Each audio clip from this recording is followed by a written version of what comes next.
Hello friends, आपका हमारे YouTube channel feel the fair story में स्वागत है। चलिए बढ़ते हैं आज की कहानी की ओर। मेरा नाम राधिका है। मुझे भूतों के बारे में जानने का बड़ा शौक था। मैं हमेशा भूतों और चुड़ैलों की कहानियाँ पढ़ती रहती थी। मुझे यह जानना था कि भूत प्रेत होते भी हैं या ये सब एक मनगढ़ंत कहानी है। मैंने इस बात का पता लगाने के लिए एक तरकीब निकाली। मेरे घर के पास में ही एक कब्रिस्तान था।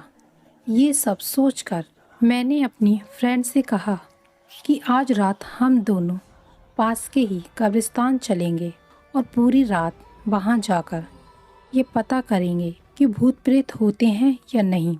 यह सब सुनकर मेरी फ्रेंड मेरे साथ चलने के लिए तैयार हो गई, लेकिन उसने कब्रिस्तान के अंदर जाने से मना कर दिया। मैंने उससे कहा, चल ठीक है। जैसे ही रात हुई हम दोनों कब्रिस्तान के पास पहुंच गए। वहां पहुंचकर मैं कब्रिस्तान के अंदर चली गई और मेरी फ्रेंड वहीं कब्रिस्तान के बाहर मेरा इंतज़ार करने लगी। कुछ घंटे बीत जाने के बाद मेरी फ्रेंड ने मुझे कॉल किया और मुझसे पूछा, क्या तुझे चुड़ैल दिखाई दी? मैंने कहा, नहीं, मुझे कुछ भी दिखाई नहीं दिया। यह सुनकर मेरी फ्रेंड ने मुझसे कहा, राधिका तू बाहर आ जा, हम लोग घर चलते हैं, क्योंकि मुझे बहुत तेज नींद आ रही है। लेकिन मैंने उससे कहा, अगर तुझे नींद आ रही है तो तू बाहर ही सो जा। आज मुझे पूरी रात कब्रिस्तान में रुकना पड़ा तो भी मैं रुकूंगी। मुझे आज पता करना ही है कि भूत प्रेत होते हैं या नहीं, और जैसे ही मुझे भूत दिखाई देंगे मैं भागकर तेरे पास आ जाऊंगी। यह सुनकर मेरी फ्रेंड कब्रिस्तान के बाहर ही सो गई और मैं कब्रिस्तान के अंदर चुड़ैल का इंतज़ार करने लगी। काफ़ी समय भूत का इंतज़ार करने के बाद मुझे भी नींद आने लगी और मैं वहीं सो गई। अभी मेरी आँख लगी ही थी कि मुझे वहाँ पर फावड़े से ज़मीन खोदने की आवाज़ आने लगी। फावड़े की आवाज़ सुनकर मैं जल्दी से उठकर बैठ गई और मैंने देखा कि सफ़ेद साड़ी पहने हुई एक औरत फावड़े से एक कब्र को खोद रही थी। मैंने सोचा, आखिरकार ये औरत कब्र क्यों खोद रही है। थोड़ी देर में उस औरत ने कब्र से एक लाश को बाहर निकाला और जंगली जानवरों की तरह आवाज़ करके उस लाश को नोच नोच कर खाने लगी। इतना भयंकर नज़ारा देखकर मेरे तो हाथ पैर कांपने लगे और डर के मारे मेरा शरीर पसीना पसीना हो गया और मैं चुपचाप झाड़ियों के पीछे छिप गई और मन ही मन हनुमान चालीसा का पाठ पढ़ने लगी।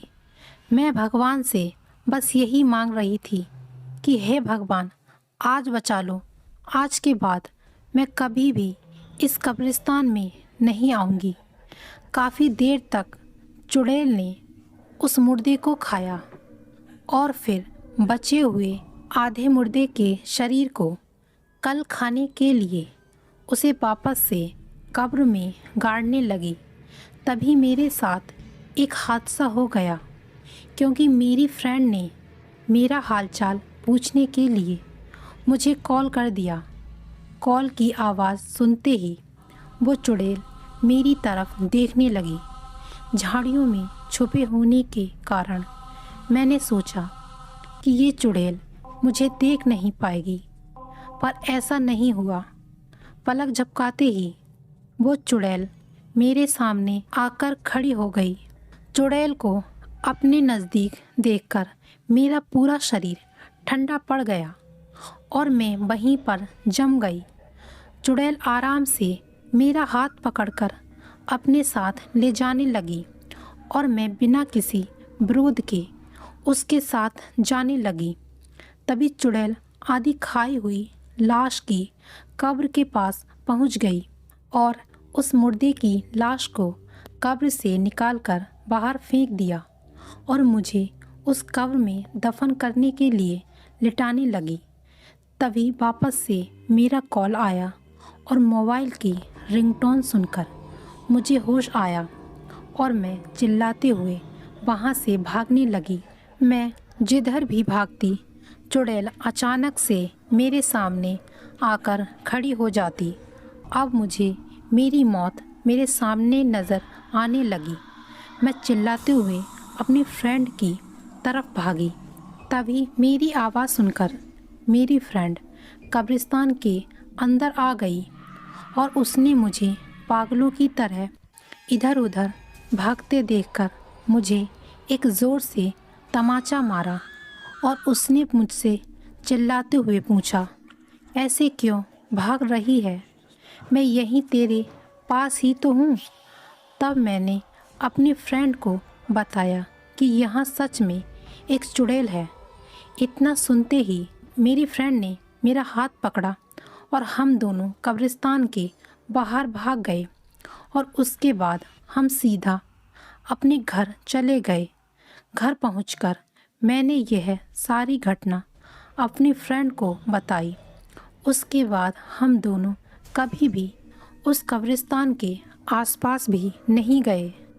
ऐसी और भी इंटरेस्टिंग हॉरर वीडियो देखने के लिए हमारी वीडियो को लाइक, शेयर और हमारे चैनल को सब्सक्राइब करें। वीडियो देखने के लिए धन्यवाद।